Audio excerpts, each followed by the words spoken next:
start with how offensive it is to say that I am a witting or unwitting asset of a foreign country, working against the interests of our people and our country, the country that I am willing to lay my life down for. So if you're saying it's not deliberately, then you are implying it could be that I am too stupid and too naive and lack the intelligence to know what I am doing. That is extremely offensive to me and to every woman of color. Didn't just appear on The View. She walked in like she owned the place, as if she'd mistaken the ABC studio for a battlefield and the hosts for sitting ducks. And honestly, she wasn't wrong. It was less an interview, and more, a masterclass in rhetorical demolition. Picture it, a circle of hosts, prepped with their usual cue cards, smug smiles, and recycled talking points. Suddenly realizing they're in the middle of a live episode of Survivor, political bloodbath. What unfolded was one of the most gloriously awkward, unscripted moments in daytime television, a delicious train wreck of egos colliding with facts. Tulsi didn't just challenge their worldview.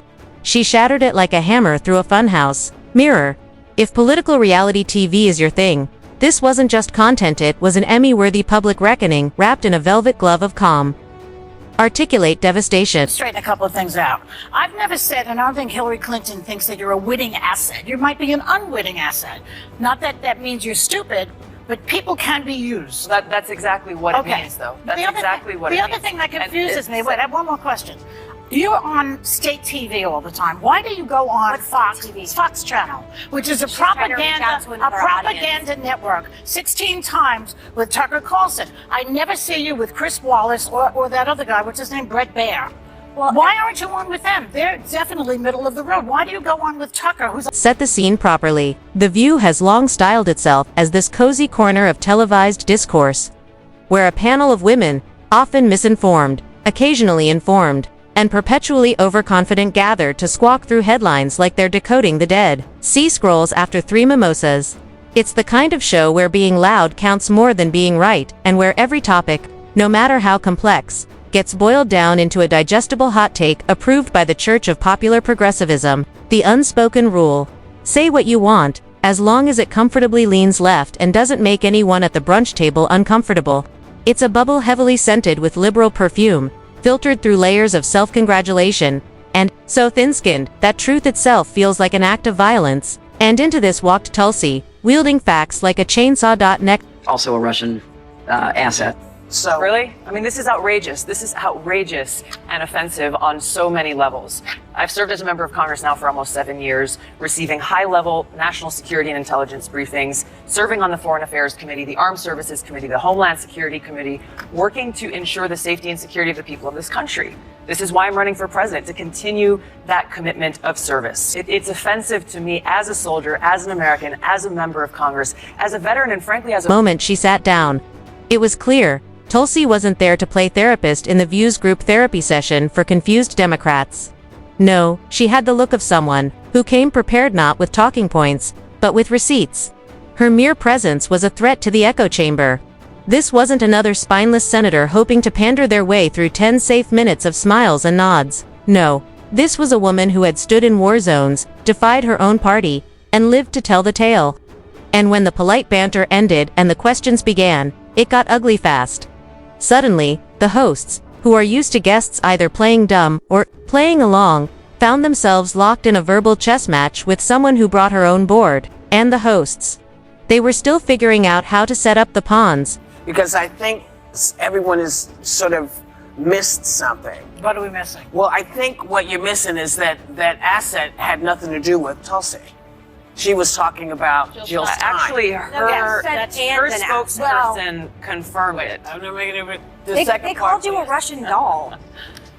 Her spokesperson confirmed it because some of the media followed up and asked for her spokesperson to say what she meant and confirmed that they were talking about me. So there was no mistaking that. Right. Okay. Well, anyone living under a rock or perhaps only watching The View. Tulsi Gabbard is no ordinary guest.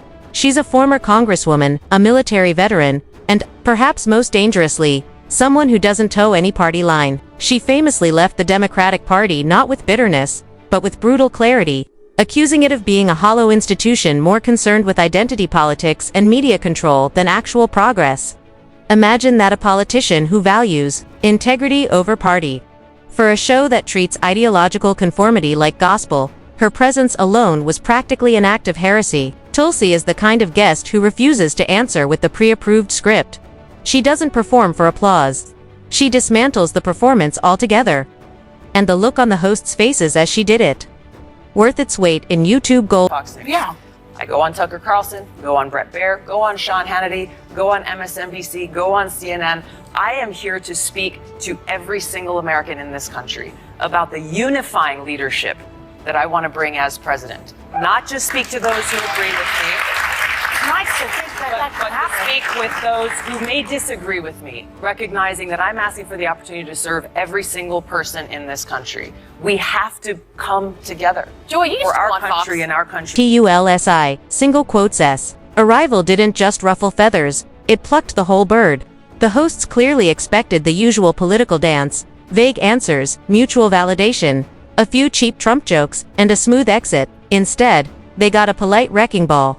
It was like watching someone walk into a birthday party with a flamethrower and a smile. The show quickly devolved into a surreal blend of discomfort and disbelief. Whoopi Goldberg, the eternal high priestess of Seen It All, visibly shifted in her seat as Tulsi dropped policy facts like they were party favors. The room tensed. Whoopi, normally unshakable, blinked. She attempted to pivot, redirect, even rescue the narrative, but it was already too late. Tulsi was moving at warp speed, and Whoopi's usual calm began to slip like a wig in a wind tunnel. It wasn't personal, it was intellectual whiplash. Very disconcerting to be in a private meeting with the president with only top people, and then a day later see it on the pages of the New York Times. Clearly, I assume you trust your fellow cabinet members and so on implicitly, but everyone has to speak to a staff about what happened and what needs to happen. And I wonder how rattling that is. People underneath you appear to be leaking even top secret information that you could go to jail for leaking. How has that affected you? And you're dealing with it with a firm hand, but how has it affected you? The moment Tulsi began to peel back the shiny wrapping paper of political performance, Whoopi looked like she'd just walked into a calculus final she didn't study for, and just when the tension hit its peak, in came Joy, beharmed with sarcasm, snark, and that patented smugness she wears like a second skin. Joy is the show's attack dog, the one they unleash when things get dicey. She threw her usual haymakers, accusations of naivety, dismissive eye rolls, and that classic tone of "you poor uninformed soul." But Tulsi was unshaken. When Joy rolled her eyes, Tulsi rolled out data. When Joy tried to corner her with party loyalty gotchas, Tulsi clapped back with a calm, measured reminder that both parties have failed the American people. It wasn't just a debate, it was a lesson in how to professionally expose the emptiness of partisan gatekeeping. Joy wasn't just outmatched. She was exposed. That example of that New York Times article, there were a number of things in that article that were completely inaccurate, which speaks to, again, and there is an investigation that's underway to try to figure out the source of this leak or sources of this leak around that specific incident. It makes things much harder in constantly questioning and looking over your shoulder. Okay, who's in the room? I have to be careful about everything that I say because ultimately we're in a situation where these things being leaked, either by people who are just trying to show a reporter that they're important, or chasing clout of some sort, or the most dangerous of which is those who are trying to ultimately undermine the president's. And the meltdown was magnificent. Joy's smirk began to twitch. Her comebacks got slower, her quips less sharp. It was like watching a magician realize the rabbit is missing from the hat and the audience isn't buying the trick. Meanwhile, Whoopi kept trying to steer the conversation back to safe waters, muttering platitudes about nuance and shared understanding. But Tulsi wasn't interested in boat rides. She was capsizing the whole damn yacht. And when Whoopi tried the classic, "But surely you see the Democrats are better than routine," Tulsi delivered a thunderclap. Better at what? Performing while doing nothing. The silence was deafening. You could hear producers behind the camera collectively clutch their pearls. Whoopi's face froze, like her teleprompter just short-circuited mid-sentence. It was elegant, it was brutal, it was glorious. Next. And the reporter, the journalist said, there are foreign allies who are very nervous about sharing intelligence with him. And he said, oh, I don't know. I'm surprised to hear it. I heard that for the first time the other day. I mean, I think she's a great American. I think she's got tremendous common sense. This woman with tremendous common sense, Tulsi Gabbard, went to Syria, met with Assad, legitimized him as a member of Congress, then came back here and advocated. Came the inevitable escalation. Joy, determined not to be outdone, fired back with her signature brand of eye-rolling elitism, mocking Tulsi's independence like it was some passing phase. You left the party, huh? Cute. But Tulsi wasn't playing hopscotch on the DNC's sidewalk anymore. She clapped back with clinical precision, calling out the show's tribalism and intellectual laziness without ever raising her voice. Behar sputtered, tried a sarcastic pivot, but Tulsi wasn't letting it slide. Her critique wasn't just aimed at Behar, it was an indictment of the whole circus. And as Joy reached into her bag of one-liners, she found it strangely empty. Her usual power was gone. The clown nose had lost its bounce, and when Sunny Hostin jumped in, hoping to save the day with some meaty foreign policy critique, it was like watching someone bring a spoon to a gunfight. Gabbard co-hosted The View, and things got spicy between Gabbard and some of the ladies on the show, especially when it came to some of the rumors that have been flying around in regard to Tulsi Gabbard and her relationship with Russia. So let's take a look at what she's upset about. So what she was referring to there were previous statements that were made by a few of the women on The View. So for instance, when the show discussed Gabbard and Clinton's comments about her recently, Sunny Hostin said, quote, "I've often said that Tulsi is sort of a Trojan horse in this. She's polling at only 1.2%, yet she's still in the race." And then really fast on that. I don't. What does she mean by Trojan horse? I don't know. I really don't know. But like look, there are multiple people who are only at 1%.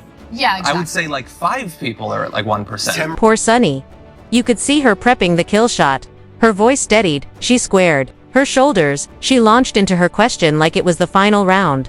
But Tulsi didn't just parry the blow, she reversed it midair and handed it back with footnotes. Foreign policy. Please, Gabbard eats foreign policy for breakfast. She took Sunny's loaded question, unraveled the assumptions behind it, and calmly laid bare the contradictions in real time. It was as if a Harvard professor had wandered onto a high school debate team and decided to teach a masterclass. Sunny blinked, tried again, blinked. You could almost hear her producers screaming through her earpiece, "Say something, anything." But the script was dead, and Tulsi was in complete control. This wasn't a fluke. It was a systematic dismantling of every lazy narrative they'd leaned on for years. This whole thing has been nothing but good for Tulsi, and I thought she handled herself very well there. Well, she did. She's very clearly comfortable under pressure. Maybe that has to do with her military experience, but I think these are kind of silly accusations, and I'm a little bit ashamed that the Democratic Party establishment hasn't backed her up more. She's a Russian plant because she goes on Fox News. That would make me one too. Yeah. We're probably all here. We're all Russian plants by that. Bernie Sanders and Pete Buttigieg and Beto, all the Amy Klobuchar, these people who went on Fox. Yeah. Andrew Yang. It's insane. I thought she handled herself very well. I mean, Joy Behar is. I'm not even going to say. No comment about Joy Behar. Yeah, but she's got her shtick. She has her shtick, but throwing these insults and these accusations out at the Democratic presidential candidate like this with no basis is ridiculous. Yeah. And thank God Tulsi has. As the segment dragged on, desperation began to drip from every word. The View's ironclad format, loaded questions, snide remarks, performative outrage was crumbling. Whoopi's cool had all but evaporated. Joy's sarcasm started to sound like static. Sunny looked like she was cosplaying as a CNN anchor and forgetting her lines. Tulsi wasn't arguing. She was educating. The studio, normally a place of easy applause and safe ideas, had become a battlefield. And the hosts. They were outgunned and outmatched. The audience sensed it. Social media erupted. Viewers started asking the forbidden question, wait, is The View wrong? The illusion was shattered. The queens of coffee table activism had finally met someone who didn't need their validation, and wasn't afraid to tell them what terrible things that are happening in our country are happening because we have people in power who care more about themselves and their power than they do about the people, this country, our constitution, our democracy. They are setting this incredibly dangerous precedent that now, much like many banana republics in the world, whoever's in power has the ability to politicize and weaponize that power to go after their political opponent. take away whatever people think about Trump or whatever. Right. The consequences and implications of what is actually happening and what so many of the Democrat elite are justifying in the name of protecting. And came the final moment, the mic drop that wasn't even meant to be one. No yelling, no theatrics. Just a simple statement, so grounded in truth that the entire room fell into an awkward, disoriented silence. It was like someone had turned on the lights at the end of a high school dance, revealing that everything was a lot less glamorous than it seemed. Tulsi stood, smiled, and left, and the hosts. They were left sitting there in a smoldering pile of rhetorical rubble, scrambling to pretend like everything was fine. It wasn't. Clips flooded the internet. Memes exploded. Tulsi's calm dismantling became instant legend, and The View. They tried to laugh it off, but the cracks were permanent. Because Tulsi didn't just disagree, she revealed what happens when a political monoculture gets confronted with actual thought, and no matter how hard they try, they can't unsee it. Next voice Tulsi Gabbard walked onto that talk show stage with a quiet kind of thunder. The kind that doesn't need to announce itself to shake the room. And let's be honest, it's rare these days to see a political conversation get disrupted by something as raw and real as plain-spoken truth. But that's exactly what Tulsi brought. Her exit from The View didn't feel like felt like a mic drop that left the audience stunned and the hosts scrambling to recover. This wasn't just a